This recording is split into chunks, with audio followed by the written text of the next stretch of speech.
Bismillahirrahmanirrahim. Assalamualaikum warahmatullahi wabarakatuh. Alhamdulillah Rabbil alamin. Puji syukur kehadirat Allah Subhanahu wa taala. Salawat serta salam semoga senantiasa tercurah kepada Nabi Muhammad sallallahu alaihi wasallam. Anak-anakku yang saya cintai, kita patut bersyukur kita masih bisa belajar melalui metode daring ini atau virtual. Meskipun memang kita masih dalam keadaan pandemi. Saya berharap kalian bisa menjaga kesehatan dan menjaga protokol kesehatan supaya kalian tetap terjaga tidak terpapar virus corona. Baik, untuk pertemuan kali ini mata pelajaran bahasa Indonesia kita akan masuk pada materi yaitu mengenai baca dan tulis puisi. Tentu kalian sudah tidak asing apa yang namanya puisi, karena dari SD ataupun SMP kalian pun sudah mengenal atau mempelajarinya. Anak-anakku kelas 10 SMK Muhammadiyah Baruyangan yang saya cintai, puisi merupakan ragam sastra yang bahasanya terikat oleh irama, rima, serta penyusunan lirik dan bait dengan menggunakan bahasa yang indah dan mempunyai makna. Nah, sedangkan menurut Habib Yasin, salah seorang sastrawan, mendefinisikan bahwasanya sebuah puisi ialah suatu pengucapan atau sebuah perasaan yang di dalamnya mengandung sebuah pemikiran ataupun tanggapan-tanggapan. Jadi dapat kita simpulkan bahwasanya sebuah puisi itu ungkapan hati seseorang ataupun perasaan hati seseorang yang kemudian mereka tulis dan kemudian mereka sampaikan melalui bahasa lisan, tentunya dengan gerak-gerik badannya sesuai dengan apa yang mereka makna yang mereka sampaikan kepada orang lain, sehingga orang lain mampu memahaminya dengan baik. Kiranya itu sejauh pengertian mengenai puisi. Saya berharap kalian bisa memahaminya dengan baik. Untuk tugasnya nanti kalian silakan buat sebuah puisi, ditulis melalui kertas, dan kemudian kalian bisa membacanya di video melalui HP ataupun kamera. Nanti hasil video tersebut kalian kirimkan ke email Pak Guru atau ke nomor telepon Pak Guru gitu ya untuk praktek pembuatan dan membaca sebuah puisi. Tadi pengertian mengenai puisi. Nah, kita masuk ke jenis puisi. Nah, pada dasarnya jenis-jenis puisi ini terbagi menjadi 3, yaitu puisi lama, puisi baru, dan puisi modern. Jadi ada 3. Nah, apa itu puisi lama? Merupakan sebuah puisi yang penulisannya terikat oleh peraturan tertentu. Aturan di dalam puisi itu berkaitan dengan jumlah kata atau suku kata dalam tiap baris, jumlah baris dalam tiap bait, serta diiringi dengan rima dan irama. Jadi kalau orang dulu kalau membuat puisi itu pasti mereka melihat aturan, tidak sembarangan, sesuai dengan kaidah-kaidah kebahasaan yang terdapat dalam sebuah puisi atau struktural yang terdapat dalam sebuah puisi. Jadi tidak sembarangan membuat, mereka harus tahu dulu.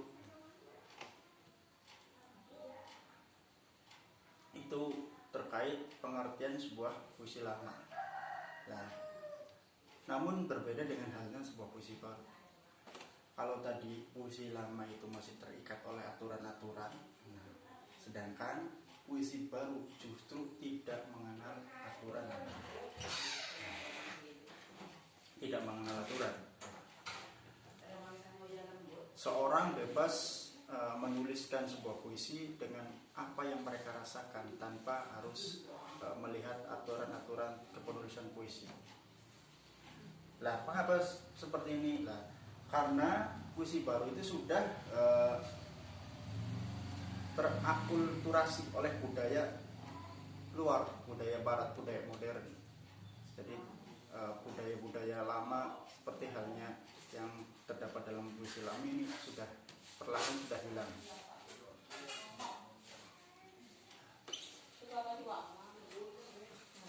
Kalau tadi menurut jenisnya, sekarang kita beralih ke puisi menurut isinya. Lah, puisi menurut isinya itu terbagi menjadi 4 ya, yaitu puisi diapan ya, atau transparan, puisi prismatis, puisi kontemporer, dan puisi beling. Nah, apa itu puisi diapan? Puisi diapan merupakan sebuah puisi yang mudah dipelajari isinya. Jadi kalau orang dalam membacakan puisi milik orang lain misalnya, tentu mereka akan paham begitu saja. Karena apa? Bahasa yang terdapat dalam puisi tersebut tidak mengandung majas atau kandungan makna lain, sehingga orang dalam membacanya pasti langsung memahaminya. Nah, berbeda dengan puisi prismatis. Kalau prismatis kebalikannya dari diapan.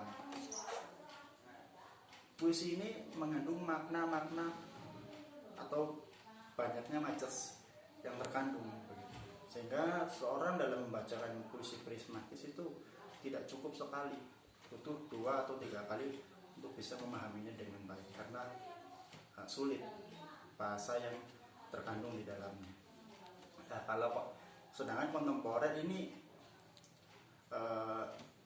seimbang ya, ada puisi diapannya, ada puisi prismatisnya. Jadi dalam satu puisi itu terdapat bahasa yang mudah dipahami, pun juga terdapat beberapa bahasa yang sulit dipahami.